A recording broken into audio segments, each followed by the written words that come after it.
ప్రయాణాల్లో తరచూ toll tax, fast tag రీఛార్జ్లతో ఇబ్బంది పడుతున్న వారికి గుడ్ న్యూస్.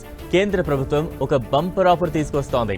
దేశవ్యాప్తంగా ప్రస్తుతం ఉన్న అన్ని జాతీయ రహదారులపై ఏడాదంతా ప్రయాణానికి ఒకేసారి చెల్లింపు వ్యవస్థను ప్రవేశపెట్టేందుకు చర్యలు ప్రారంభించింది. కొత్త టోల్ పాలసీని అభివృద్ధి చేసే ప్రక్రియలో ఉంది. ఈ స్కీమ్ లక్ష్యం వాహన యజమానులకు సజావుగా, అంతరాయం లేని ప్రయాణాన్ని అందించడం, తరచుగా టోల్ టాప్అప్లో అవసరాన్ని తొలగించడం, భారతదేశ జాతీయ రహదారి నెట్వర్క్ అంతటా ఒకే డ్రైవింగ్ అనుభవాన్ని అందించాలన్న లక్ష్యంతో కేంద్రం ఈ స్కీమ్ తీసుకొచ్చేందుకు రంగం సిద్ధం చేస్తోంది. ఈ స్కీమ్ ముసాయిదా ప్రతిపాదనలో భాగంగా వాహన యజమానులకు త్వరలో 3,000 వార్షిక రుసుము ప్రవేశపెట్టే అవకాశం ఉంది. తద్వారా వారు ఏడాది పొడవునా జాతీయ రహదారులు, ఎక్స్ప్రెస్ వేలు, రాష్ట్ర ఎక్స్ప్రెస్ వేలపై స్వేచ్ఛగా, పరిమితులు లేకుండా ప్రయాణించొచ్చు. కొత్తగా తీసుకురాబోతున్న ఈ స్కీమ్లో 2 చెల్లింపు విధానాన్ని తీసుకురాబోతున్నారు. మొదటిది వార్షిక పాస్.